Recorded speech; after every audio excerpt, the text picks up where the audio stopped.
The snow hadn't stopped falling for 3 days. At 4:12 a.m., Ethan Cole sat alone in his freezing rental house, watching frost creep across the window while unread emails piled up on his screen. His coffee was cold, his hands were shaking. In the next room, his 6-year-old daughter burned with fever. With one trembling breath, Ethan sent the email that ended his career. He thought that was the end. 3 hours later, as snow buried the street outside, his CEO stood on his front porch uninvited, and nothing would ever be the same again.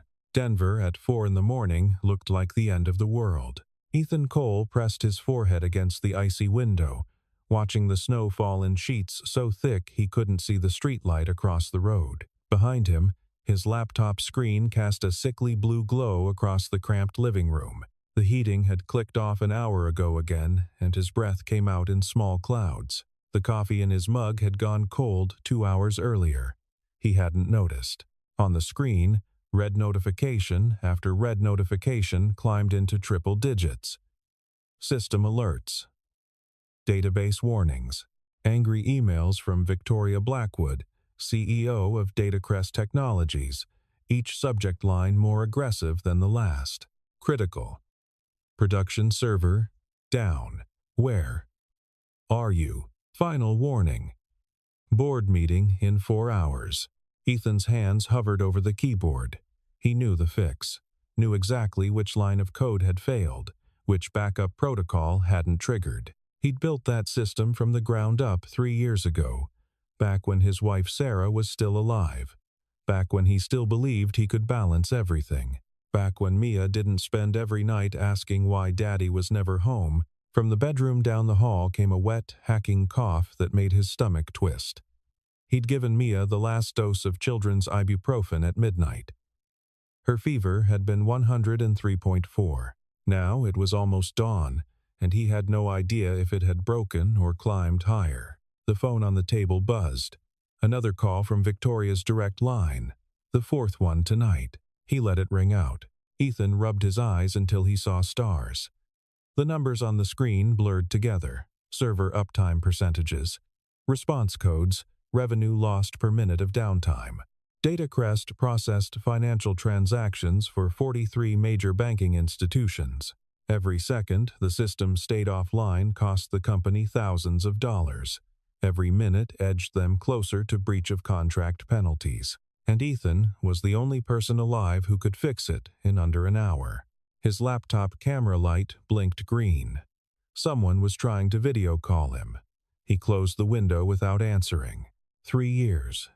That's how long it had been since Sarah died, giving birth to the son who'd only lived 6 days. 3 years since Ethan became the sole parent to a 3-year-old who didn't understand why mommy wasn't coming home. 3 years of 60-hour work weeks, daycare pickups at 6:59 p.m. when they closed at 7. Dinners from cardboard boxes. Bedtime stories cut short by emergency pages. 3 years of Mia asking, "Daddy, do you have to work tonight?"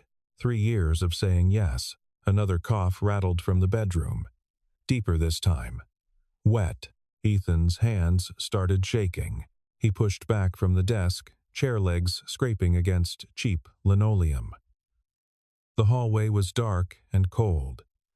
Mia's door stood half open, the nightlight casting long shadows across her walls. She'd kicked off the blankets again. Her small body curled into a tight ball, shivering. Her lips looked blue. Ethan's heart stopped. He crossed the room in 2 strides, pressed his palm to her forehead. Burning. Still burning. Maybe hotter than before. Her breath came in shallow gasps, each one whistling slightly. "Daddy?" Her eyes fluttered open, glassy and unfocused. "I know, baby." He pulled the blankets back up, tucked them around her shoulders. "I'm right here. Is it morning?" "Almost.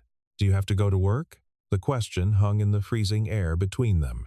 From the living room came the harsh buzz of another incoming call. Another emergency. Another crisis only he could solve. Ethan looked down at his daughter's face. 6 years old. The spitting image of her mother.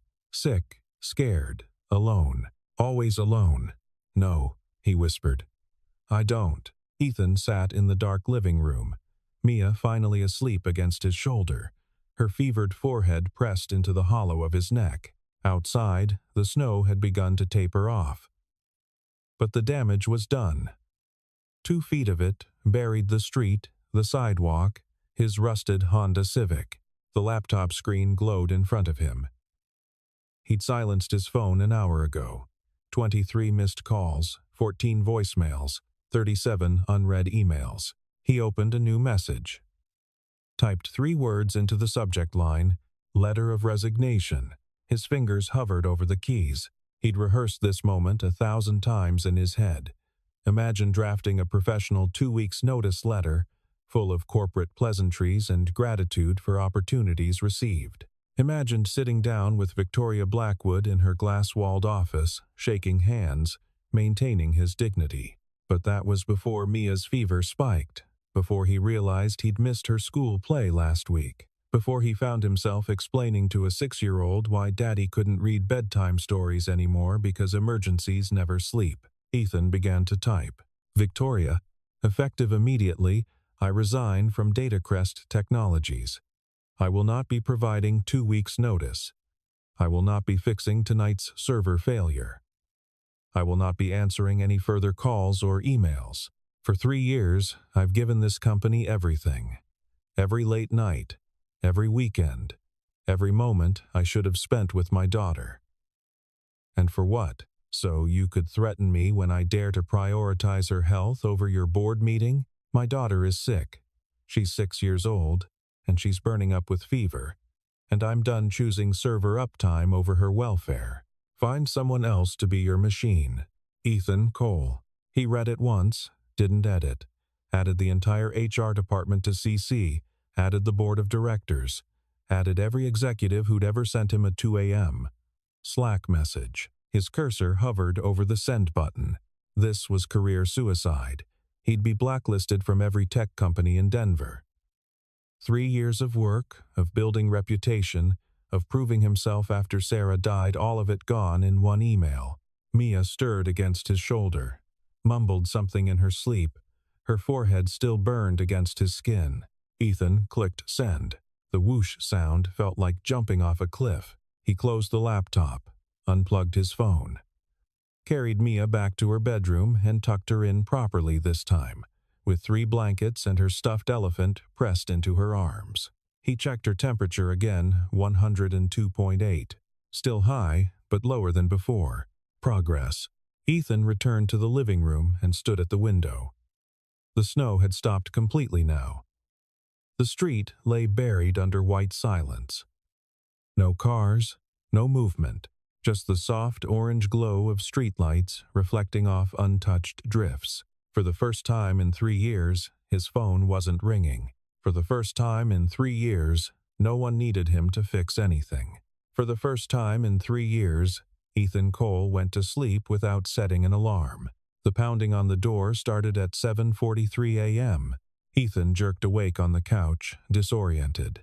Sunlight streamed through the frost-covered windows. His neck ached from the awkward angle he'd been sleeping at. The knocking came again, urgent, insistent, the kind of sound that said, "This is not going away." He stumbled to his feet, checking Mia's room first. Still asleep, temperature down to 100.2. He pulled her door closed and moved toward the front of the house. Through the frosted glass panel, he could make out a silhouette. Tall, expensive coat. Ethan opened the door 6 inches, keeping the chain lock engaged. Victoria Blackwood stood on his porch. The CEO of Datacrest Technologies, the woman who hadn't left her office suite for anything less than board meetings and investor calls, stood on the sagging wooden porch of his rental house in southeast Denver, snow covering her $1,000 coat, her designer heels completely impractical for the 2 feet of powder she'd apparently waded through to get here. Mr. Cole. Her voice was clipped, professional, vibrating with barely controlled fury. "We need to talk." Ethan stared at her. At the snow melting off her shoulders, at the black SUV idling at the curb with a driver waiting inside. at the way her breath came out in angry clouds. "No," he said, and started to close the door. Her hand shot out, bracing against the frame. "The production server is still down. 43 banks can't process transactions. We're hemorrhaging money by the second. You're going to fix this." "No," Ethan repeated. "I'm not. This is breach of contract. I'll sue you for. Sue me." The words came out flat. "Dead. I own nothing worth taking. This house is rented. My car is 12 years old. My bank account has $1,800 in it. Go ahead. Sue me for the cost of my daughter's medical bills." Something flickered across Victoria's face. Not quite uncertainty, but close. "Mr. Cole, my daughter was burning up with fever while you sent me 14 emails demanding I fix your servers." Ethan's voice rose despite himself. She's 6. She's 6 years old, and she's been asking me for months why I'm never home. And last night, I finally figured out the answer." Victoria's expression hardened. "Your personal circumstances don't. Get off my porch. The board meets in 2 hours. If you don't, I don't care about your board." Ethan's hands were shaking again, but not from cold this time. "I don't care about your servers. I don't care about your contracts or your revenue or your stock price. I care about my daughter, who I haven't put first in 3 years because I was too busy being your machine." Silence. Victoria Blackwood stared at him. Behind her, the SUV's engine rumbled. Snow began falling again, light flurries catching in her dark hair. Then, from inside the house, came a sound that made Ethan's blood freeze. Mia, coughing. Not the dry cough from last night, this one wet and rattling, the kind that meant fluid in the lungs, followed by a small, frightened voice. "Daddy?" Ethan turned without another word, leaving Victoria standing in the doorway as he ran toward his daughter's room. Mia sat upright in bed, her small body racked with coughs that sounded like tearing fabric. Her lips had gone pale, not the healthy pink they should be, but an ashen color that made Ethan's stomach drop. When she tried to take a breath between coughs, it came as a desperate wheeze, high-pitched and wrong. Her pajamas were soaked with sweat. The stuffed elephant lay forgotten on the floor where she'd knocked it in her struggle to breathe. Her small hands clutched at her chest like she could somehow force the air in manually. "Can't," she gasped. "Can't. Breathe." Ethan's training kicked in before panic could. 3 years ago, before Sarah died, he'd taken a pediatric first aid course at her insistence. He'd thought it was overkill at the time. Now his hands moved on autopilot, muscle memory taking over where conscious thought failed. He grabbed her inhaler from the nightstand. She'd had mild asthma since she was 4, inherited from Sarah's side of the family, and pressed it to her lips. "Deep breath, baby. Come on, look at me. Deep breath with Daddy." He demonstrated, exaggerating the motion, trying to get her to mirror him. She couldn't. Her chest heaved uselessly, ribs standing out stark against thin skin as her body fought for oxygen it couldn't get. The inhaler did nothing. Worse than nothing, it seemed to make her panic more, her eyes going wild with the realization that the thing that always helped wasn't helping. "Mia, look at me." He cupped her face in his hands, forcing himself to stay calm even as terror clawed at his throat. "Look at Daddy. We're going to count together, okay? 1, 2. She shook her head violently, eyes wide with panic, tears streaming down her flushed cheeks. Footsteps in the hallway, fast, purposeful, not the tentative steps of someone unsure whether to intrude.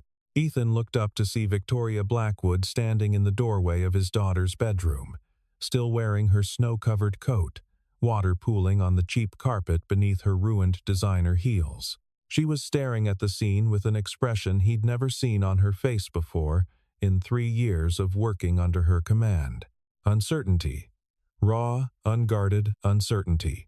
The ice queen of Datacrest Technologies, who'd once dressed down a Fortune 500 CEO in front of his own board, looked lost standing in a 6-year-old's bedroom watching a little girl fight for air. "She needs a hospital," Victoria said quietly, her voice stripped of its usual corporate steel. Right now. Not in 10 minutes. Now. Roads aren't plowed, Ethan shot back, trying the inhaler again. Still nothing. Mia's breathing was getting worse. I can't drive in this. I have an SUV. Driver knows snow. Victoria pulled out her phone. I'll call ahead to Presbyterian. They'll be ready.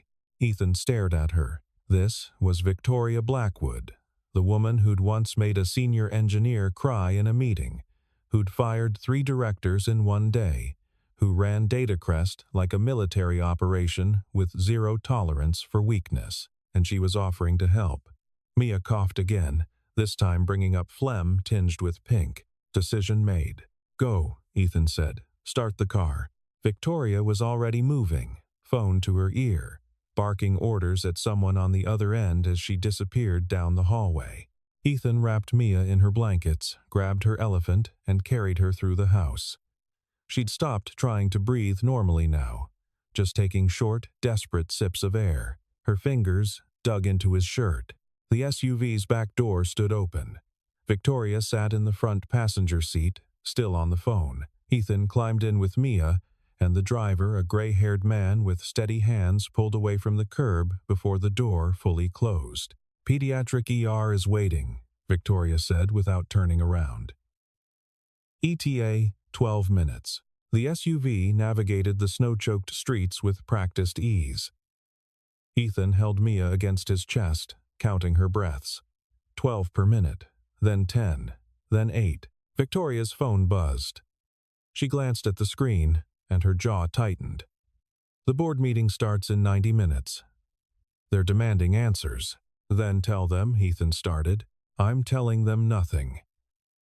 She silenced the phone and dropped it in her purse. They can wait. Ethan looked at the back of her head, stunned. Mia's breathing hitched. Stopped. Ethan's world narrowed to a pinpoint. Breathe, he whispered. 2 seconds. 3. 4. Then a gasping inhale, wet and horrible. But air. How much longer? Ethan's voice cracked. 4 minutes, the driver said calmly. Traffic's clear on Spear. Victoria turned in her seat to look at Mia for the first time. Her expression was impossible to read. She looks like you, she said quietly. She looks like her mother. Something passed across Victoria's face, recognition, maybe, or regret. The hospital appeared through the falling snow. The driver pulled directly up to the ER entrance, where 2 nurses and a doctor already waited with a gurney. Ethan carried Mia out, handed her to the doctor, watched them disappear through automatic doors, and then he stood there in the snow, shaking, unable to move. Victoria Blackwood stood beside him. Come inside, she said. You're freezing. For the first time since Sarah died, Ethan let someone else take charge. The diagnosis came 40 minutes later. Bilateral, aspiration, pneumonia. Fluid in both lungs. Oxygen saturation at 82% when normal should be 95 or above. The doctor, a woman in her 50s with kind eyes and no-nonsense hands, explained that Mia had likely inhaled mucus or vomit while sleeping, which triggered the infection. They were admitting her immediately to the pediatric intensive care unit. She'll need IV antibiotics for at least 3 days, the doctor said, making notes on a tablet. Respiratory therapy every 4 hours. We'll keep her on supplemental oxygen until her levels stabilize. The good news is we caught it early enough. Kids this age, their lungs are resilient. Should. The word hung in the air like a threat. Ethan sat in a plastic chair in the pediatric wing, staring at nothing. Victoria had disappeared somewhere he hadn't noticed when. Hospital sounds filtered through his consciousness without meaning. Beeping monitors. Hushed conversations. The squeak of rubber soles on linoleum. His phone buzzed in his pocket. He'd forgotten he had it. 49 missed calls. 63 unread emails. His finger hovered over the power button to turn it off again. Then he saw the email subject lines. Not from HR. Not from Victoria.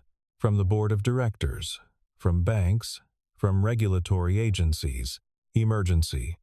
Federal investigation opened. Suspicious system access patterns.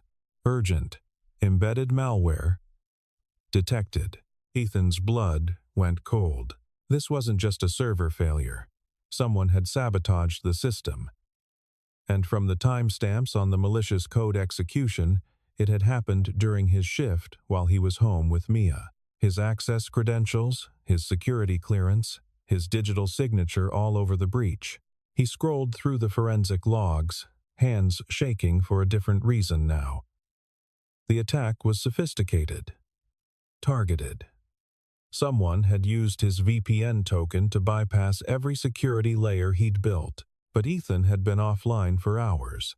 His VPN had been disconnected since he sent the resignation email, which meant someone else had access to his credentials.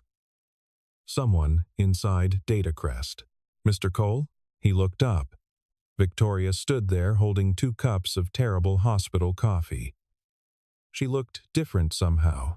Smaller, the armor of corporate authority stripped away by fluorescent lights and pediatric waiting rooms. "Your daughter's stable," she said. "They've got her on oxygen. The doctor says she'll recover fully with antibiotics and rest." Relief hit him like a physical blow. He had to grip the armrests to stay upright. Victoria sat down beside him, holding out one of the coffees. "They're letting you see her in 10 minutes. Ethan took the coffee without drinking it. "Someone framed me." "What?" He showed her his phone. The forensic logs. The timeline that proved he couldn't have executed the attack. Victoria's expression went from confusion to understanding to fury in the space of 3 heartbeats. "Who has access to your credentials?" "No one. They're biometrically locked." "Then how? Unless someone cloned my security token." Ethan's mind raced through the possibilities, which would require physical access to my workstation and administrative privileges to bypass the encryption. Victoria pulled out her own phone, started scrolling through access logs. Her jaw clenched tighter with each swipe. "Richard Hale," she said finally, "senior board member. He accessed the server room last night at 2:47 a.m. Ethan knew the name. Hale had been pushing for months to outsource Datacrest's security to a firm run by his nephew. "He's trying to get you fired," Ethan said slowly. "No, he's trying to get you replaced. If the board thinks you can't handle a security breach, they'll vote you out and pin it on you in the process." Victoria stood abruptly. "That's why he wanted the board meeting moved up. He needs to present the evidence before anyone can verify the timeline." "The meeting." Ethan checked his watch. "When does it start?" 20 minutes ago." They stared at each other. A nurse appeared in the doorway. "Mr. Cole?" "Your daughter's asking for you." Ethan looked at Victoria, at the phone in her hand showing the board meeting agenda, at the security logs that could clear his name and expose Hale's conspiracy. Then he looked at the nurse. "Go," Victoria said quietly. "I'll handle the board. They'll destroy you without proof. Then we get proof." She held out her hand. "I need your phone. And your access codes." Ethan hesitated. 3 hours ago, he'd quit, burned every bridge, sworn to never prioritize Datacrest over his daughter again. But Victoria Blackwood had driven through a blizzard to help him, had canceled her board meeting to get Mia to a hospital, had sat in a waiting room drinking terrible coffee instead of saving her company. He handed her the phone. 15 minutes, he said. "That's how long it'll take you to pull the server transaction logs and prove the timeline. But you'll need to do it from my workstation, and you'll need my biometric authentication to access the encrypted backup." Victoria's eyes narrowed. "You're not seriously suggesting—" "I'm suggesting you bring my daughter's iPad," Ethan said, "and a good webcam. I can authenticate remotely from her hospital room." A slow smile spread across Victoria's face, the first genuine smile he'd ever seen from her. "Mr. Cole," she said, "I'm beginning to understand why I couldn't replace you." Mia looked tiny in the hospital bed, oxygen tube taped across her face, IV trailing from her small hand. But her eyes were clear when Ethan walked in, and she smiled. "Hey, baby, Daddy." Her voice came out raspy but strong. "The doctor says I get ice cream. As much as you want." He sat on the edge of the bed, careful not to jostle any wires. "How do you feel?" "Tired. But not scary tired anymore." Ethan's throat tightened. "I'm sorry I let it get that bad. It's okay." She reached for his hand. "You came." The words hit harder than any resignation letter ever could. His phone buzzed. Text from Victoria. "At your workstation. Ready when you are." Ethan looked at his daughter. "Mia, I need to do something on the computer for a few minutes. Is that okay?" She nodded sleepily. "Are you fixing something?" "Yeah. But I'm not leaving you. I'm staying right here. Promise?" "Promise." He set up the iPad on the bedside table, angling it so he could see Mia and the screen simultaneously. Opened the secure connection to his workstation. Victoria's face appeared on screen, harsh fluorescent lighting making her look exhausted. Behind her, Ethan could see his empty cubicle. "The board meeting's in full swing," she said quietly. "Hale is presenting his case. He's got fabricated evidence that makes you look guilty and me look incompetent. How long until they vote?" 10 minutes. Maybe less. Ethan positioned his face in front of the iPad's camera. The biometric scanner activated, reading his retina pattern. Green light. Access granted. "Walk me through," Victoria said. "What am I looking for?" For the next 8 minutes, Ethan guided her through the encrypted backup system he'd built. Layer after layer of security protocols, each one requiring his verbal authorization and biometric confirmation. Victoria's fingers flew across the keyboard, following his instructions with the precision of someone who'd built companies from nothing. Transaction logs appeared on screen. Timestamps. Access patterns. And there it was. Richard Hale's credential signature, accessing Ethan's VPN token at 2:51 a.m. Copying the encryption keys. Executing the malware injection at 3:14 a.m., exactly when Ethan's own access logs showed he'd been offline for 2 hours. "Got it," Victoria breathed. "Irrefutable proof. Time-stamped. Authenticated. He's done. Daddy?" Mia's voice, small and sleepy. Ethan turned away from the screen. "Yeah, baby? Is that the lady from our house?" On the iPad screen, Victoria Blackwood froze. "Yeah," Ethan said. "This is Victoria. She helped us get to the hospital." Mia waved weakly at the camera. "Thank you." Something cracked in Victoria's expression. Not the Ice Queen of Datacrest Technologies. Just a woman who'd maybe forgotten what it felt like to help someone without expecting anything in return. "You're welcome," she said softly. Victoria. Ethan caught her attention before she could disconnect. "Make them pay," she smiled. Cold, sharp. Exactly the expression he remembered from every board meeting he'd ever observed from the back of the room. "Oh, I intend to." The screen went dark. Ethan turned back to Mia, who was already drifting back to sleep, one hand still holding his. For the first time in 3 years, he'd chosen her first, and somehow, impossibly, it had been enough. The house was different now.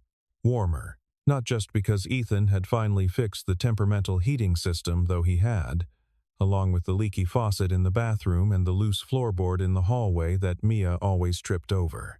But the real warmth came from something less tangible. It felt lived in now, like a home instead of a place where he occasionally slept between emergencies and crisis calls. The cramped living room that had once been dominated by his work laptop and scattered cables now had a reading nook in the corner, a comfortable chair, a floor lamp, shelves full of picture books that actually got read at reasonable hours, not rushed through at midnight when Mia was already half asleep. Mia sat at the kitchen table, tongue stuck out in concentration as she colored a picture of a snowman. Summer sunshine poured through the windows. The fever, the pneumonia, The terrifying night in the hospital, all of it felt like something from a different life. Ethan's laptop sat open on the counter, but for once, he wasn't staring at it. He was making pancakes. Real ones, from scratch, with chocolate chips arranged to look like smiley faces. His phone buzzed. Text from Victoria. Status update? Ethan smiled and typed back. Systems stable. No issues overnight. 3 dots appeared. Disappeared. Appeared again.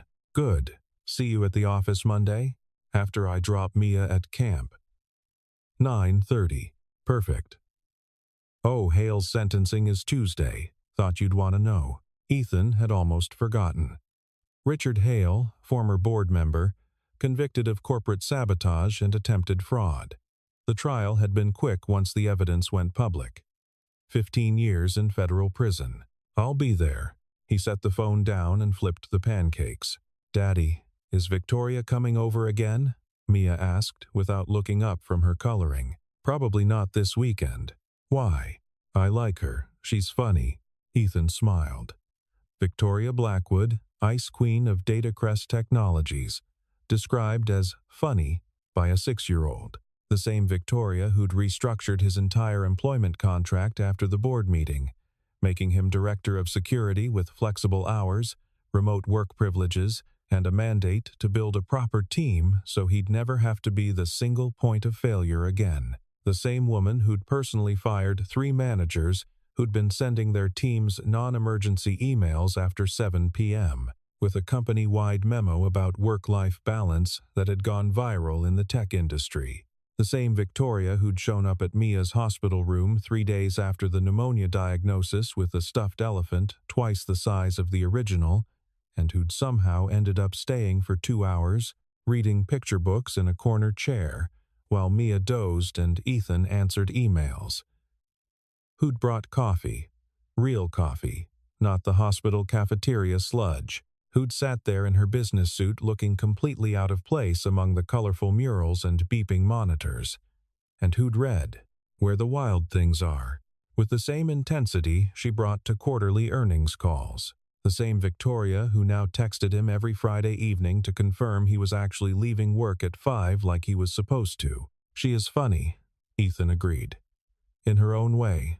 I drew her a picture. Mia held up her artwork. It's all of us. Ethan looked at the drawing. 3 stick figures standing in front of a house. A man, a girl, and a woman with long dark hair. Above them, Mia had written in careful block letters, Family. His throat tightened. It's perfect, he said quietly. Outside the window, summer sunshine blazed across a Denver neighborhood, slowly coming back to life after the long winter. The snow was gone, melted away weeks ago. The cold had broken. The streets were alive again with movement and color. Somewhere in the distance, Ethan could hear kids playing in a sprinkler, their laughter carrying through the warm air. A dog barked.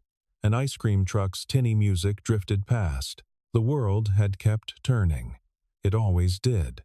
But for the first time since Sarah died, Ethan felt like he was turning with it instead of being dragged behind. He plated the pancakes, 3 for Mia, 2 for himself, the chocolate chips arranged into exaggerated smiley faces, and sat down across from his daughter at the small kitchen table that had once been buried under work documents and now held nothing but a vase of fresh flowers. Victoria had brought last week. You know what? He said. What? I'm not going anywhere today. What do you want to do?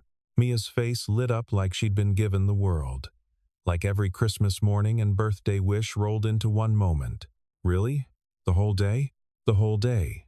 No phone. No laptop. No emergencies. She launched herself at him. Pancakes forgotten, throwing her arms around his neck with the fierce intensity only 6-year-olds can manage. Can we go to the park? And get ice cream? And maybe see if the library has that new book about the dragon. All of it, Ethan promised. Every single thing. And maybe, in a way, she had. Because 3 days of snow and 1 desperate email had taught Ethan Cole something he'd forgotten in the years since Sarah died. Sometimes the bravest thing you can do isn't fixing the crisis. Sometimes it's letting it break and choosing to be exactly where you're needed most.